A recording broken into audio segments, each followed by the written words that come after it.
The road outside the Belgian village of Bonnier is unremarkable. It is a crossroads, nothing more. 5 lanes of frozen mud meeting under a low gray sky, a few farmhouses, a field with a fence around it. If you drove past it today, you would not slow down. On the morning of the 17th of December, 1944, a 19-year-old American named Samuel Avery was sitting in the back of an open truck on that road, and he was cold in a way he had never been cold in his life. He was from Coudersport, Pennsylvania, a mill town in the hills, the kind of place where everybody knew his father's name before they knew his. He had been in Europe for 11 weeks. He carried a photograph of a girl he had not yet worked up the courage to call his girl. He had a stomach problem that morning, the kind that comes from bad rations and worse coffee, and he was thinking about that, about his stomach, when the first German tank shell came down the column and the world turned to noise. Picture him for a moment. Hold his face in your mind. 19 years old. A boy who has never been farther from Pennsylvania than the day they put him on the boat. He has a name. He has a service number stamped into a small oval of metal hanging around his neck on a chain, the same chain every American soldier wore, the same 2 tags, so that if one stayed with the body, the other could go home. Remember that chain. 4 months later, on a warm afternoon in central Germany, that same small oval of metal, Samuel Avery, his service number, his blood type, his faith, would be hanging around the neck of a man who had killed him, not in a grave, not in a box being shipped to a mother in Pennsylvania. Around the neck of an SS officer who wore it the way a hunter wears the teeth of the thing he shot. That officer was standing in a processing line, in the sun, perfectly calm, when General George S. Patton walked past him and stopped. What Patton did in the next 90 seconds, and what he said, has been told and retold by the men who were standing close enough to hear it. It does not appear in his diaries. It is not in the official after-action reports, but the men who were there carried it for the rest of their lives, and one of them, decades later, finally wrote it down. You are watching WW2 Tales, and today we are not telling a story about a battle. We are doing the forensic audit of a single afternoon, and of the 50 names that hung on a chain around a killer's chest, and of what one American general decided those names were worth. This is the story of the 50 dog tags. Before we go any further, if you believe the men who fought this war deserve to have their names said out loud, subscribe. We tell the stories the textbooks compress into a single line. Now let's begin. To understand what happened at that processing center, you have to understand the man who walked into it, and you have to understand what he had seen in the 8 days before. George Smith Patton Jr. was, by April of 1945, the most famous fighting general the United States had. He was 59 years old. He wore an ivory-gripped revolver on his hip, swore with a fluency that shocked chaplains, and had spent the previous 9 months driving his Third Army across France, through Belgium, and into the German heartland faster than any army in modern history had moved. His men did not love him the way men loved Eisenhower. They were a little afraid of him. That was the point. To understand the man, you have to understand that he had spent his whole life preparing for a war he was terrified of missing. He came from money and from a family that worshipped the soldier's calling. He fenced in the 1912 Olympics. He chased Pancho Villa across the Mexican border with a pistol on his hip. He commanded tanks in the First World War and was shot through the leg leading men on foot, and he spent the long, boring decades of peace between the wars convinced, with a kind of mystical certainty, that he had been a soldier in other lives and would be one again. He believed in glory. He believed in the clean, terrible beauty of armies meeting in the open field. He believed that a man's death in battle was the highest thing that could happen to him, and he was not entirely joking when he said it. That is the worldview you need in your head, because in April of 1945, it was about to run headlong into something it had no shelf to put away on. By the spring of 1945, his Third Army was no longer fighting so much as flooding. After the breakout from Normandy the previous summer, after the brutal winter stand at the Battle of the Bulge, where his army had pivoted 90 degrees in the snow and driven north to relieve the surrounded town of Bastogne, a maneuver other generals had said was impossible in the time he promised, there was very little left of the German army in the west to stop him. His two great striking arms, the 12th Corps and the 20th Corps under General Walton Walker, had blazed a trail from the coast of France, through Belgium, into Germany. They were taking towns faster than the maps could be printed. The German formations in front of them were dissolving. By the first week of April 1945, Patton's Third Army had broken into Thuringia, in east-central Germany. The German Reich was collapsing in real time. Whole divisions were surrendering. The roads were clogged with prisoners walking west with their hands behind their heads, and with civilians, and with something the American soldiers had heard rumors about but had not yet seen with their own eyes. On the 4th of April, 1945, men of the 4th Armored Division, the 89th Infantry Division, and the 602nd Tank Destroyer Battalion, all part of Patton's Third Army, pushed into a place near the town of Gotha called Ohrdruf. Ohrdruf was a concentration camp, a subcamp of the larger Buchenwald system, established only the previous November to supply slave labor for a railway and a buried communications bunker. The SS had marched most of the prisoners away days before, west toward Buchenwald, in one of the death marches that emptied the camps ahead of the Allied advance. The ones who could not walk, they shot and left. The Americans smelled Ohrdruf before they saw it. On the 12th of April, Patton walked through the gate. He did not come alone. General Dwight Eisenhower, the Supreme Commander, flew in from his headquarters. General Omar Bradley came too. 3 of the most powerful men in the Western War, standing in a yard with somewhere between 3,000 and more naked, starved, murdered human beings stacked on the ground and half-burned on pyres. Here is what we know, because Eisenhower wrote it down in a cable to General George Marshall, the Army Chief of Staff in Washington. There was a room. In that room, the bodies were piled 20 and 30 deep, men killed by starvation. Eisenhower forced himself to go into every corner of the camp.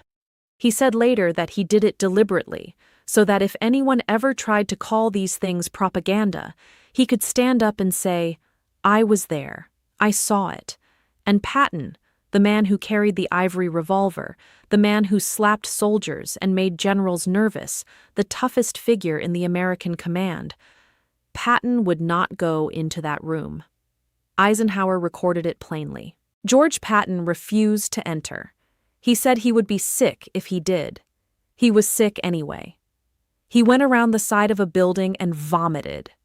Hold that image.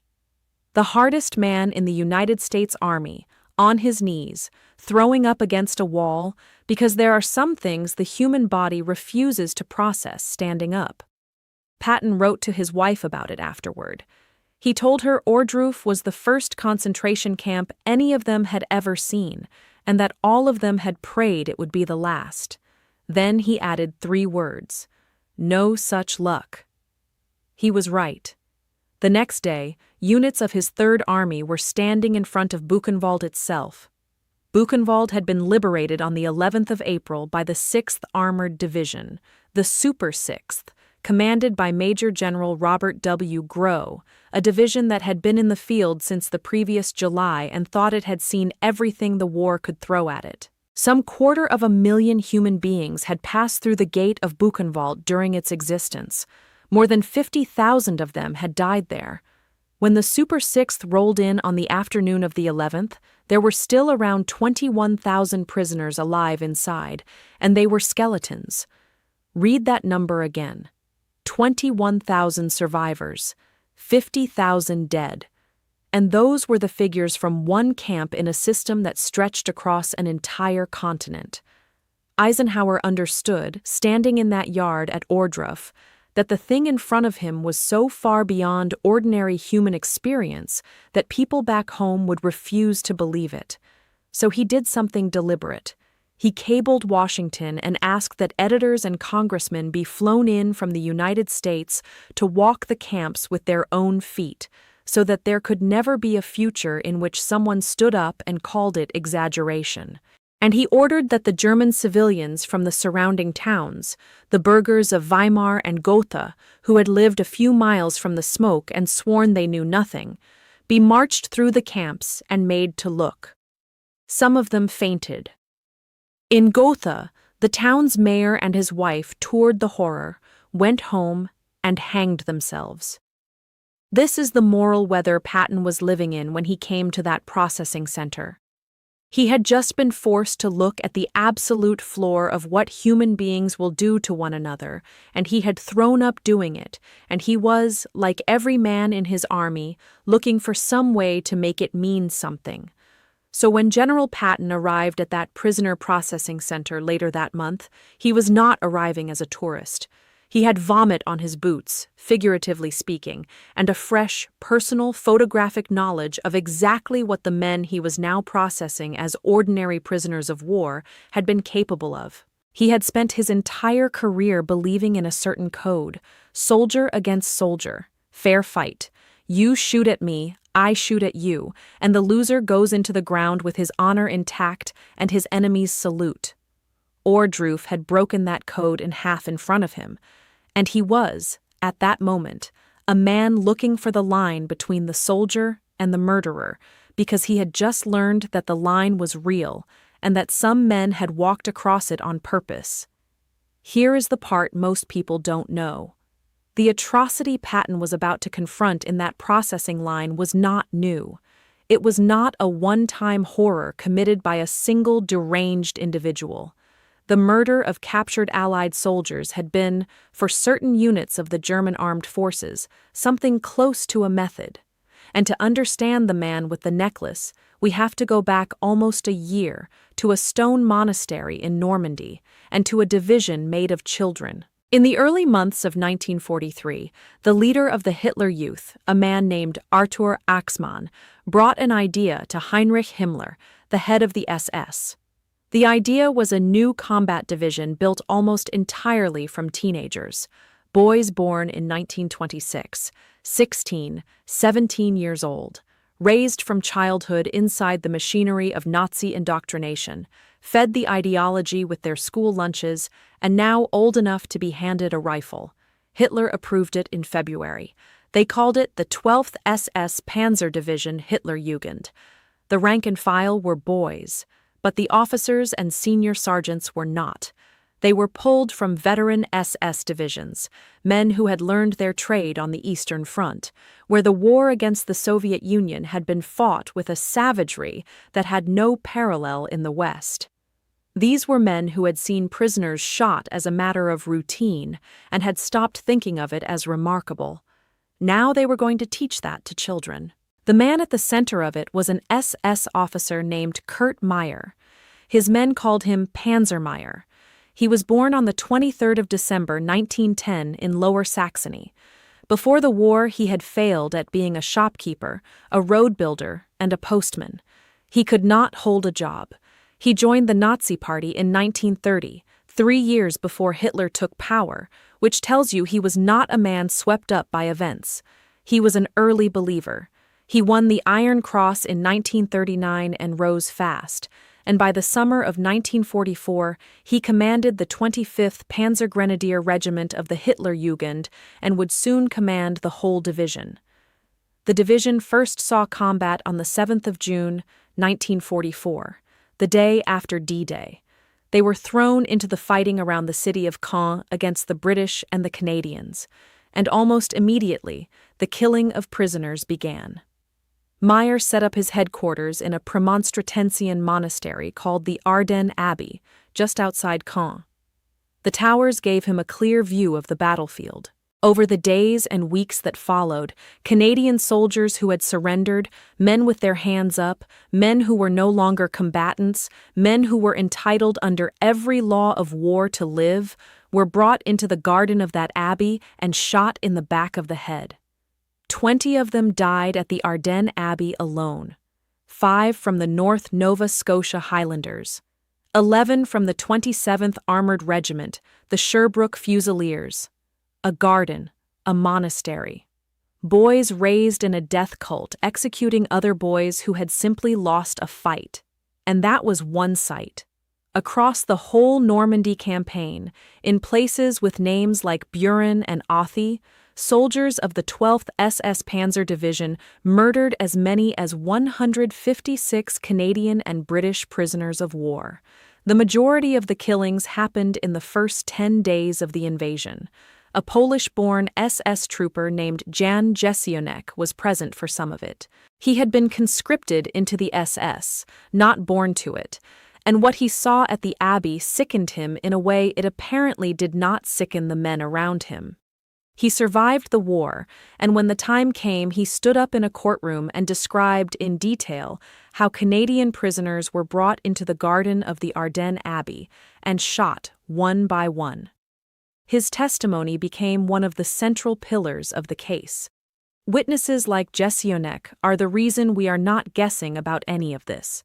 Because here is the thing the investigators kept circling back to. This was not the chaos of men who lost their heads in the heat of a firefight. There was an order. The phrasing that came out in testimony again and again was a directive that the division would take no prisoners. "We take no prisoners," said out loud, passed down, a policy.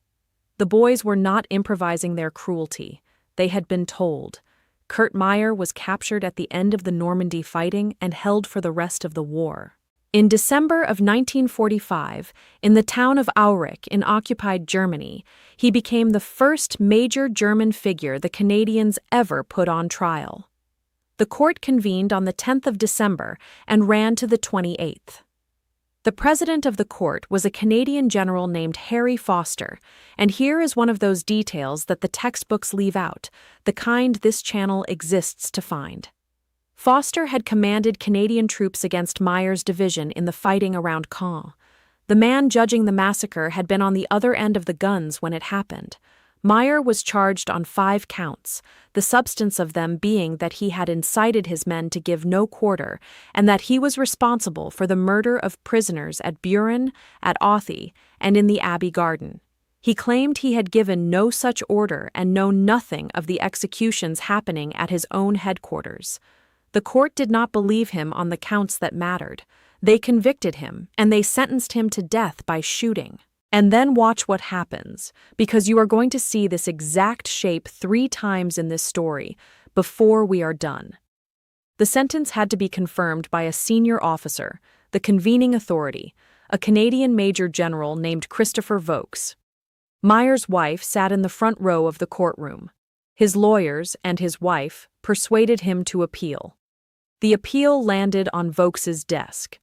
And the day before Kurt Meyer was to be executed, the 13th of January, 1946, Vokes commuted the sentence to life imprisonment.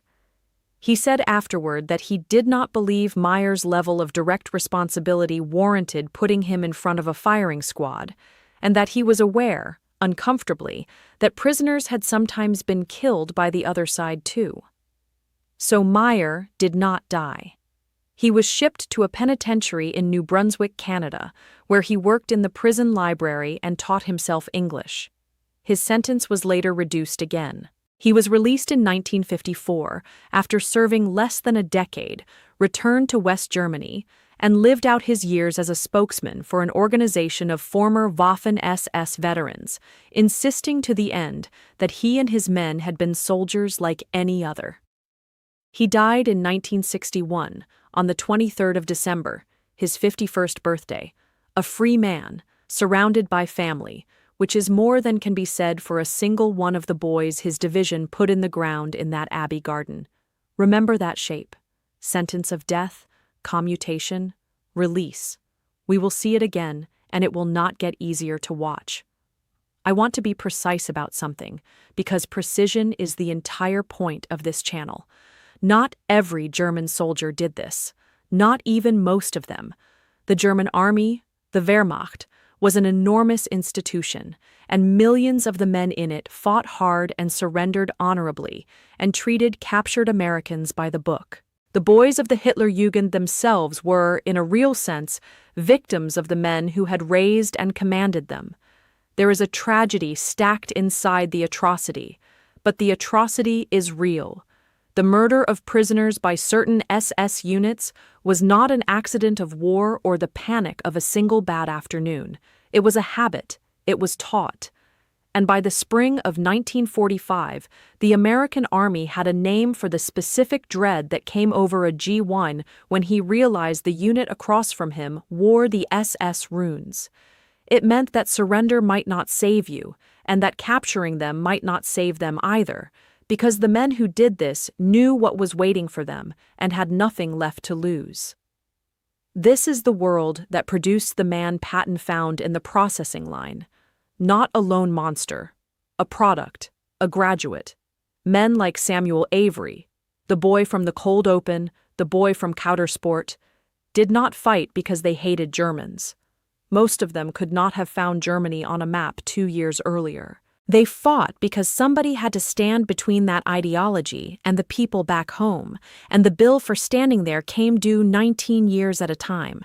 If that lands with you, if those names matter to you, take 1 second and hit the like button. It is the only thing that keeps a story like this visible. That is not a small thing. Now, the processing center. It was late April of 1945. The exact camp is one of the details that has blurred in the retellings.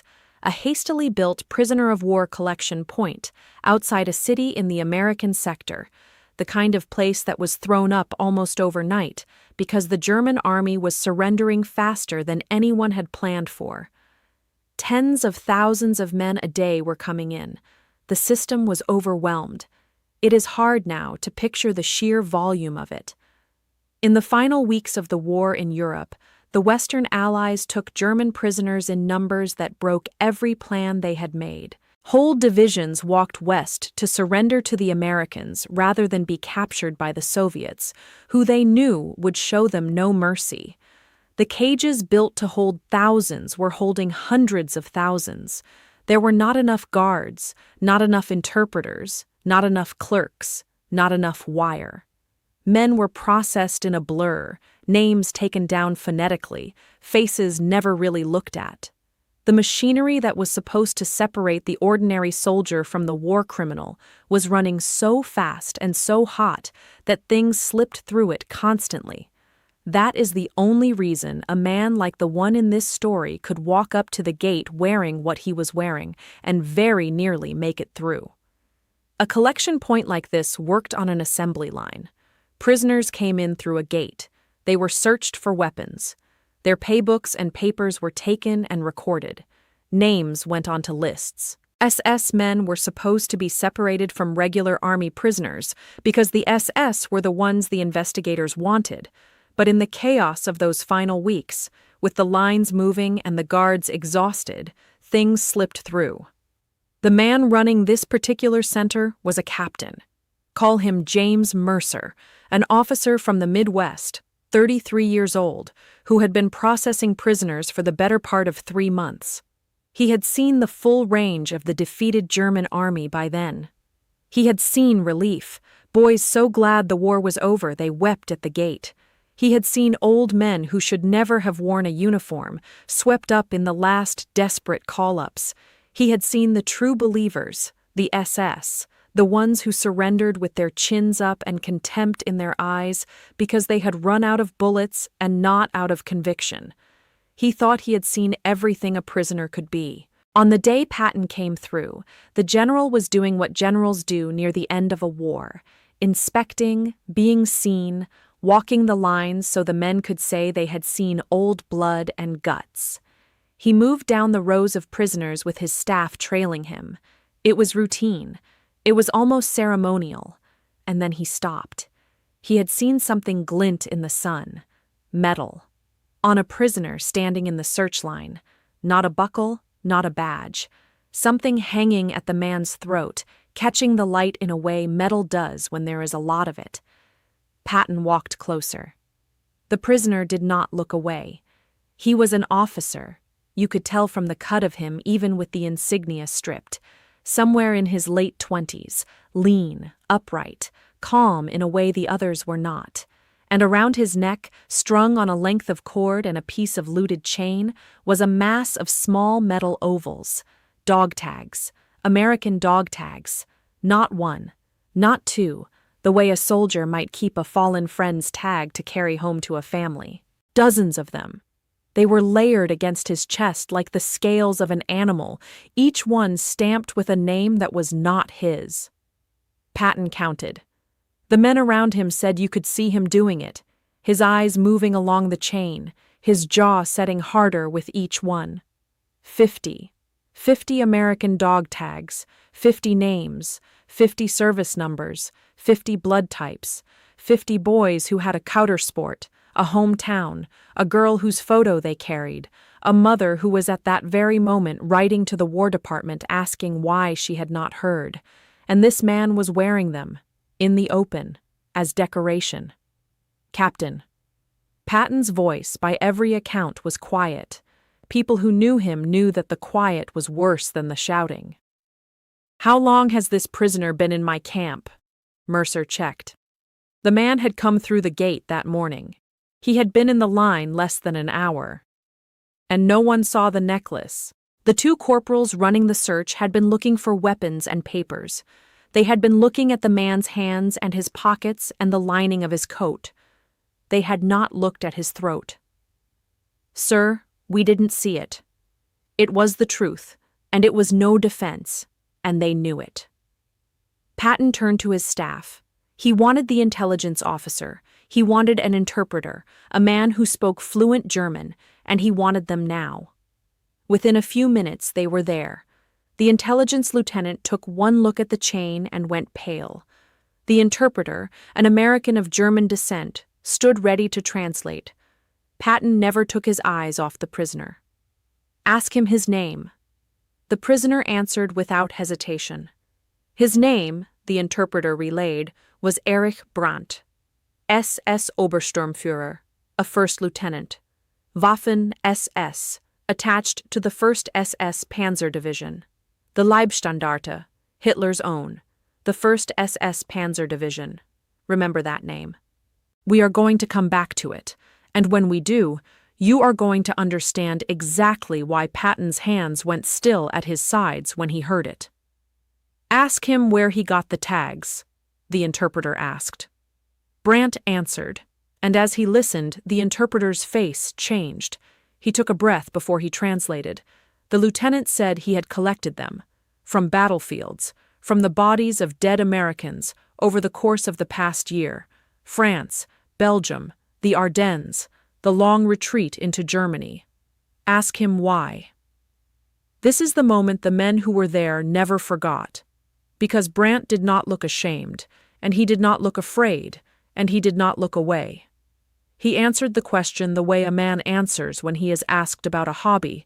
He even, by some accounts, allowed himself the smallest smile.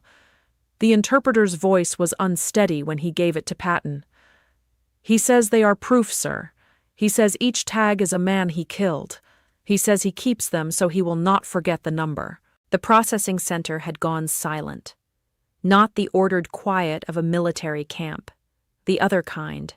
Every American within earshot, the corporals, the MPs, the clerks, the exhausted men who had been moving prisoners through this line for weeks and thought nothing could touch them anymore, had stopped what they were doing and turned to look.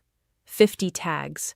A man standing in the sun, claiming to have personally killed 50 American soldiers and wearing their names against his heart like a string of medals. Patton looked at the chain for a long moment. He was close enough now to read some of them. The men said he read them out, one at a time, slowly, the way you read names off a memorial. A private, a sergeant, a corporal, boys. And one of them, though no one in that yard could have known it, though it would only be matched months later by an investigator cross-referencing a casualty list, one of those 50 small ovals was stamped with the name Samuel Avery, of Coudersport, Pennsylvania, age 19, who had been coaled in the back of a truck at a crossroads in Belgium on the 17th of December, 1944. Hold that. We will come back to it. The answer is coming. I need to be honest with you about what comes next, because honesty is the whole reason this channel exists. The confrontation between Patton and the man with the necklace lives in the memory of the soldiers who witnessed it. It was passed from unit to unit in the weeks that followed, told in mess halls and barracks, the way soldiers tell the stories that matter to them. Decades after the war, one of the military policemen who was standing close enough to put his hands on the prisoner finally told it to a historian, and his account is where most of what follows comes from. It is not a transcript. No stenographer was standing in that yard. So when I tell you what Patton said, understand that you are hearing it the way the men who were there remembered it, sanded smooth by 40 years of retelling. The specific words may have shifted.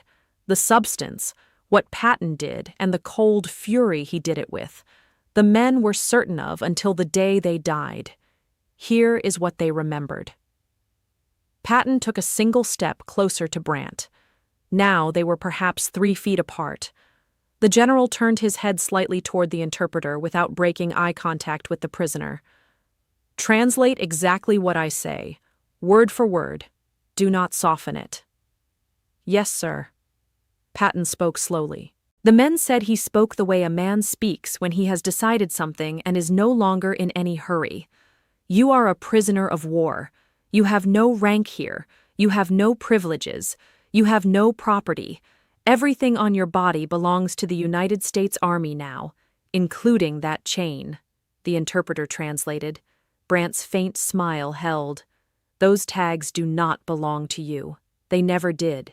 They belong to the families of the men whose names are stamped into them, and every single one of them is going home.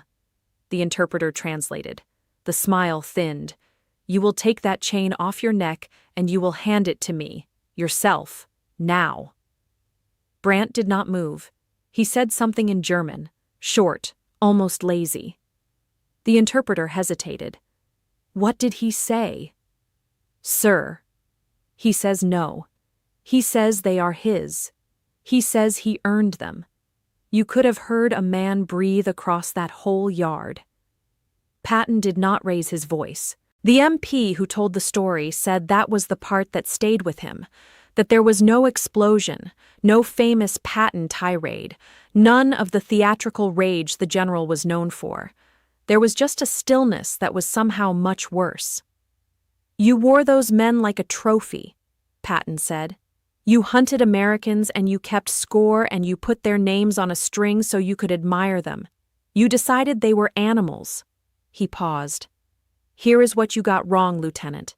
Every one of those tags is a human being, a man with a mother, a man with a name, not a number, not a kill, a person. And you are going to answer for every single one of them in front of men in robes in a courtroom with your name on the charge sheet, the interpreter translated. And for the first time, the men said, something moved behind Brandt's eyes. Not remorse. He was past remorse, if he had ever had access to it. But uncertainty. The first flicker of a man who has just understood that the rules he had been living under, the rules where killing was glory and the chain was a measure of greatness, did not apply on this side of the line. Patton nodded to Captain Mercer. 2 military policemen moved in. Brandt did not surrender the chain. He fought them. Not effectively. He was one man against several. But he fought, shouting in German, and one of the MPs got a hand on the chain and pulled. The cord and the looted links were not made for that. They broke. 50 dog tags came off the man's neck and scattered across the dirt of the processing yard. The sound, the MP remembered, was small. Metal on packed earth. 50 little clicks. And then something happened that the witnesses described almost with reverence. The American soldiers, the clerks, the corporals, the MPs not busy holding Brandt, went down on their hands and knees in the dirt and began picking the tags up, one at a time, carefully. The way you would pick up something that had been part of a person. Nobody had ordered them to be gentle. They just were. Brant was still struggling and cursing when Patton turned away from him, finished with him, and watched his soldiers gather the names off the ground. He gave 3 orders, and the order he gave them in tells you everything about the man.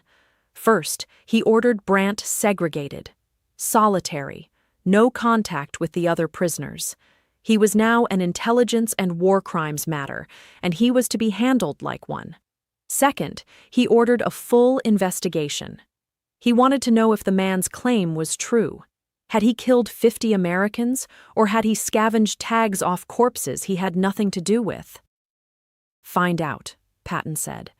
He was told it could take weeks, maybe months. He said he did not care how long it took. And third, this is the order the men remembered longest, he looked at the 50 tags now being collected onto a folded blanket on a table, and he said they were not to be treated as evidence. Those aren't evidence, he said. Those are remains. That's how a family is going to find out what happened to their boy. Treat them like you'd treat the boy. Then Patton turned to the assembled men of the processing center. The G.I.s, who had watched all of it, who had heard the number 50, who had seen the chain come apart in the dirt, and he said something to them too, loud enough this time for the whole yard. He told them that what they had just seen was the reason they were here, that the man on the ground had treated American soldiers like game to be hunted and mounted, that some of those 50 might have died in honest combat, soldier against soldier, the fair fight, the thing Patton respected even in an enemy. And if so, that was war, and there was no shame in it on either side. But this, he said, this was different. This was desecration. This was the treatment of the dead as objects, and it would not stand. The men listened. The MP said that several of them were crying and not trying to hide it. Carry on, Patton said, and the processing center went back to work. But quieter, heavier, different than it had been an hour before. That is the scene. That is what Patton said and did, as the men who stood close enough have handed it down. Now we leave the yard, because the general gave an order. Find out if it's true. And the answer to that order is the part of this story that almost nobody knows. Patton's order set something in motion that outlived the afternoon, outlived the camp, and in a sense outlived Patton himself, who would be dead within the year. Killed not by a German bullet, but by a car accident on a quiet road in December 1945. He had once said he wanted to die from the last bullet of the last battle. Instead, he died in a hospital bed in Heidelberg, his neck broken in a low-speed collision. The hardest man in the army, undone by a road. The war is full of that kind of cruelty. Hold it for a second because it matters. Even the giants did not get the deaths they imagined. But the investigation he ordered went forward. Army investigators in the spring and summer of 1945 were drowning. The scale of what they were uncovering, the camps, the massacres, the mass graves, was beyond anything the legal machinery of any nation had ever been built to handle. And into that flood went the file on a captured SS lieutenant and his 50 tags. The investigators did the slow, unglamorous work. They took the 50 tags and they read the names and the service numbers off each one. Then they went to the casualty records, the missing, the killed, the unaccounted for, and they began matching, name by name, number by number, cross-referencing each man against the date he went missing, the place he was last seen, the unit he belonged to, and the movements of the German units operating in that sector on that day. This is the forensic audit. This is the part where the story stops being about one dramatic afternoon and becomes about evidence. And what the audit found in the version that came down through the men who worked the case was worse than a single killer's boast. Of the 50 tags, only a portion, the smaller portion, belonged to men who could be shown to have died in honest combat. Soldiers killed in the give and take of a firefight, the way soldiers die, where Brant, if he killed them at all, killed them as one armed man kills another. The rest were something else. Some belonged to men who had been killed in the act of surrendering, their hands already up. Some belonged to wounded men. And some, this is the number that the investigators kept coming back to, belonged to men who had been prisoners of war when they died, captured, disarmed, entitled to live, and shot anyway. Brandt had not been collecting battlefield souvenirs. He had been keeping a ledger of murders, and he had been proud enough of the ledger to wear it where the sun could find it. Now. Here is where the broader pattern comes in, and here is why I told you to remember the 1st SS Panzer Division, because Brandt's unit was not an abstraction.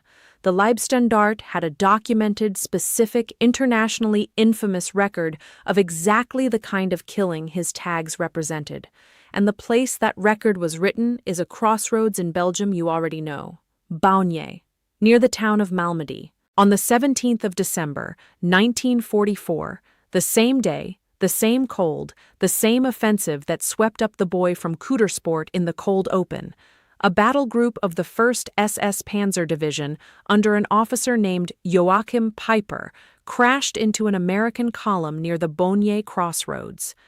Peiper was 29 years old. He was, by any measure, a brilliant and ferociously aggressive tank commander, and his unit had earned a nickname on the Eastern Front that tells you everything. The Blowtorch Battalion, after the villages it had burned. He had been ordered to drive west to the Meuse River as fast as armor could move, and he had been told, in the spirit of Hitler's final desperate gamble, that this offensive was to be waged with a brutality that would break the enemy's will. Prisoners would slow him down. The Americans he ran into at Baugnies were mostly from Battery B of the 285th Field Artillery Observation Battalion. They were not frontline infantry. They were a support unit, men whose job was to locate enemy artillery by sound and flash, surprised on a road and outgunned by tanks. After a brief, hopeless fight, around 113 of them surrendered. The SS herded the prisoners into a field at the crossroads, and then, with the men standing disarmed in the open, with their hands up, the Germans opened fire with machine guns. 84 American prisoners of war were murdered in that field. The exact count has been argued over the years. Some sources say 86, but the substance is not in doubt. A number of men survived by throwing themselves down at the first shots and lying still among the dead. And then, when the SS column finally moved on, getting up and running for the American lines. One of them, a soldier named Bill Merrican, lived the rest of his life carrying it. The survivors are the only reason the world learned the details while the war was still on, and word of what happened at Malmedy spread through the American army like a current, hardening every man who heard it. When American forces retook the crossroads in January, the bodies were still lying in the field. They had lain in the snow for nearly a month. The recovery teams came on the 14th and 15th of January, 1945, and the brutal winter that had killed so many men by freezing them had done one useful thing. It had preserved the corpses and the wounds almost perfectly. The autopsies found that roughly 20 of the murdered men had close-range gunshot wounds to the head, not the ragged, random wounds of a firefight, the neat, deliberate wounds of an execution, the bullet delivered point-blank to a man already on the ground. That was the Malmedy massacre. And it was committed by the division whose insignia Erich Brandt had worn before he was stripped of it at the gate of Patton's camp. I am not telling you that Brandt was at Malmedy. The specific man, the specific necklace, the specific afternoon with Patton, that scene comes down to us through the soldiers who witnessed it, not through a court record, and an honest channel says so plainly. But the world that produced him is not a rumor. The first SS murdering surrendered Americans in a snowy field is documented down to the autopsy reports. The 12th SS murdering surrendered Canadians in an Abbey garden is documented down to the eyewitness testimony of an SS trooper who turned. The man with the 50 tags is a face we can put on a thing that was real and vast and proven. And the proof had a reckoning. From November 1945 to December 1947, in the buildings of the former Dachau concentration camp, the United States Army held a long series of war crimes trials. These were separate from the famous International Tribunal at Nuremberg. They were American military courts, dealing with crimes committed against American soldiers and against the people held in the camps the Third Army had liberated. One of those proceedings was the Malmedy massacre trial. It began on the 16th of May, 1946, and ran into July. 70-some former members of the Waffen-SS sat in the dock, Piper among them, charged with the murder of American prisoners and Belgian civilians during the Battle of the Bulge. On the 16th of July, 1946, the verdict came down. Every defendant was convicted. 40-some of them, including Joachim Piper, were sentenced to death by hanging. Others were given life. Others, terms of years. The men of the 285th Field Artillery, frozen in a field 18 months earlier, had been answered by a court. And then watch what happens, because you have seen this exact shape once already, with Kurt Meyer. Almost none of the death sentences were ever carried out. The trial became wrapped in controversy almost immediately. The defense, and later a number of American voices, alleged that the confessions had been extracted by improper means: mock trials, hoods, threats, physical pressure during interrogation. How much of that was true, and how much was a defense team and a sympathetic political wind manufacturing doubt, is still argued by serious historians today. But the allegations stuck. They triggered reviews. They triggered a United States Senate subcommittee investigation, one that a young senator from Wisconsin named Joseph McCarthy attached himself to, using it as an early platform. And in the larger picture, the world had changed. The Cold War had begun. West Germany was no longer the enemy. It was the frontline ally against the Soviet Union. And there was a quiet, powerful, unspoken appetite to stop hanging Germans. So the sentences were reviewed and reduced again. By the early 1950s, most of the men convicted at the Malmedy trial had been released. The last few death sentences, Piper's among them, were commuted. His term was cut, and in December of 1956, Joachim Piper, the man whose battle group had machine-gunned 84 American prisoners in a snowy field, walked out of Landsberg prison a free man. Sepp Dietrich, the senior SS general convicted alongside him, walked out around the same time. Piper lived another 20 years. He worked for an automobile company. He eventually moved to a quiet house in the village of Traves, in eastern France, trying to live anonymously among the people his army had once occupied. It did not hold. In 1976, his identity and his past were exposed publicly, and threats began to arrive. On the night of the 13th of July, 1976, the eve of Bastille Day, his house was firebombed. His body was found in the ruins. He had apparently stayed, armed, to defend it. No one was ever convicted of his killing. That was the end Joachim Piper got. Not the gallows the court had ordered in 1946. Not the law. A fire in the dark, 30 years late, delivered by hands that were never named. The American boys at Bonnier got a court that convicted their killers and then, in the calm of peacetime, let almost all of them go home. This is the uncomfortable truth the forensic audit always arrives at. The men who murdered prisoners were, very often, not made to pay the full price the law demanded. The machinery of justice ground forward, convicted them, sentenced them, and then, in the calm of peacetime, let most of them go. Which makes what Patton did in that yard more important, not less. Because Patton could not have known in April of 1945 how the trials would go. He could not have known that the death sentences would be commuted, that the killers would mostly walk, that the whole vast apparatus of post-war justice would prove so much softer than the rage he felt standing 3 feet from a man wearing 50 American names. He did not order the tags collected because he trusted the courts. He ordered them collected because of something simpler and more durable than a court. He ordered them collected because of the families.